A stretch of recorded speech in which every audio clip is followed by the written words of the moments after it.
the New Hebrides, the invasion fleets of Operation Galvanic struck at the Gilbert Islands of Makin and Tarawa. After heavy fighting, the islands were secured on November the 23rd. In January 1944, another amphibious force from Hawaii launched Operation Flintlock, the invasion of the Marshall Islands.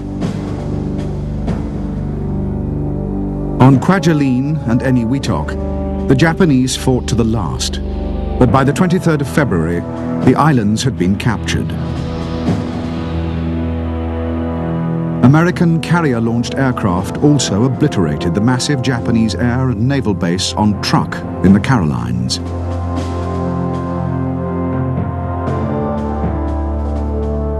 The next major American objectives were the islands of the Mariana Chain.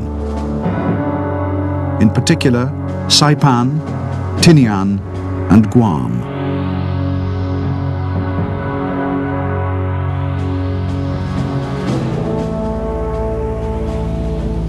The Saipan invasion armada, carrying 127,000 troops, was supported by an awesome array of naval might.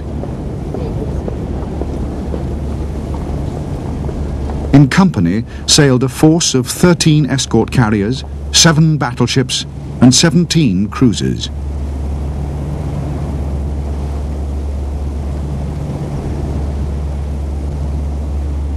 Nearby was the Pacific Fleet's main striking force with 7 new battleships, 13 cruisers, 69 destroyers, and 15 fast aircraft carriers.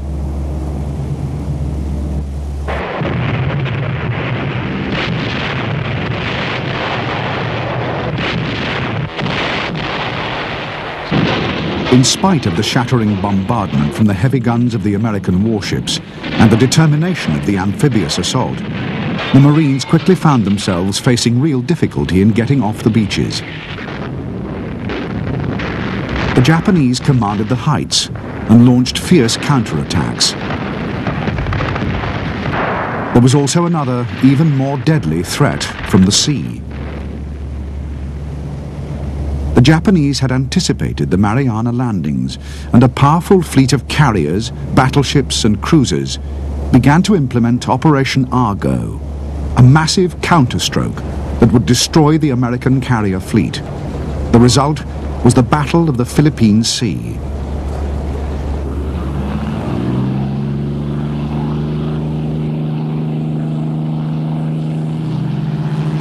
Starting at 0830 on June the 19th, the Japanese carriers launched 4 successive waves of strike aircraft. However, unlike the Japanese, the Americans had efficient radar, and the attackers were detected in plenty of time. The American carriers scrambled hundreds of fighters to meet them.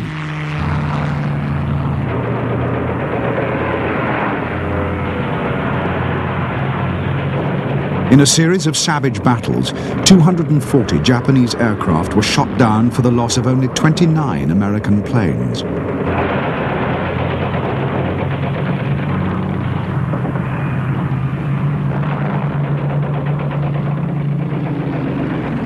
Already, American submarines had sunk 2 Japanese carriers, and the day after the Great Air Battle, an American carrier strike sank another.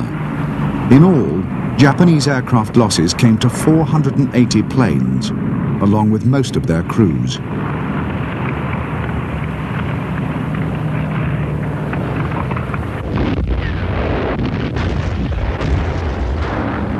With the American victory in the Battle of the Philippine Sea, the conquest of the Marianas was a foregone conclusion.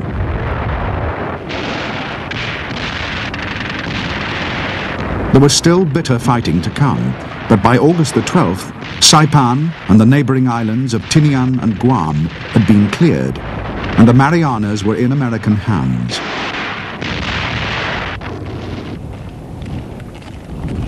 Now the question for US planners was where along the still vast perimeter of the Japanese Empire should the United States strike next?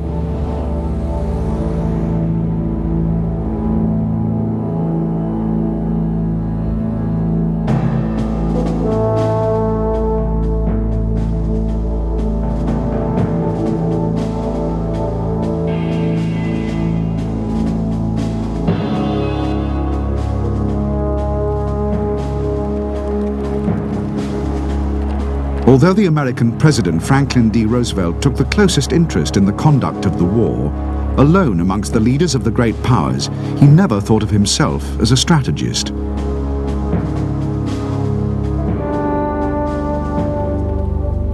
He was known for asking penetrating questions, but usually he followed the advice of his Joint Chiefs of Staff.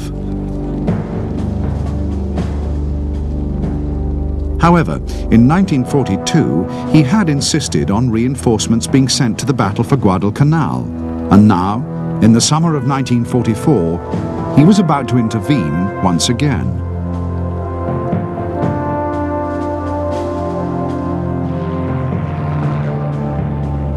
Throughout the campaigns on New Guinea and the Marianas, the Joint Chiefs had been divided on the question of where the next attacks should be. Roosevelt was getting conflicting advice from all sides.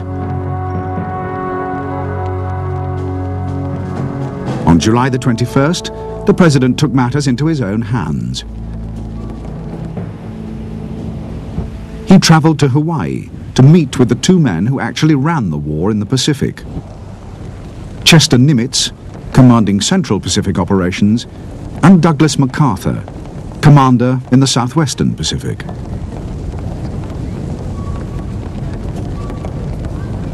Faced with the choice between MacArthur's desire to drive the Japanese out of the Philippines and Nimitz's preference for bypassing most of the islands and striking at Formosa, Roosevelt backed MacArthur.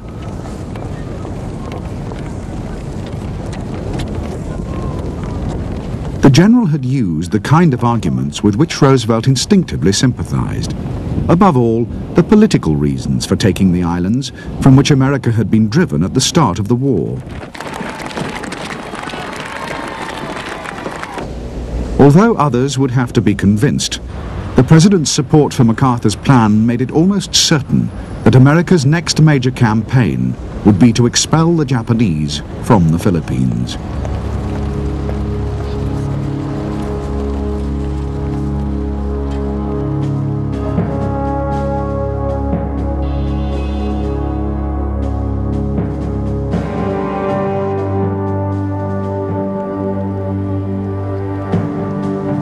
On July the 18th, 1944, after the disastrous defeats in the Marianas and the Philippine Sea, the government of Hideki Tojo resigned, and Lieutenant General Kuniaki Koizo became Japanese Prime Minister. Koizo was a retired Army counterintelligence officer and a hard-line nationalist backed by the Army faction. Within Japanese ruling circles, a peace party had tried to win the premiership for itself, but had been too weak to do so.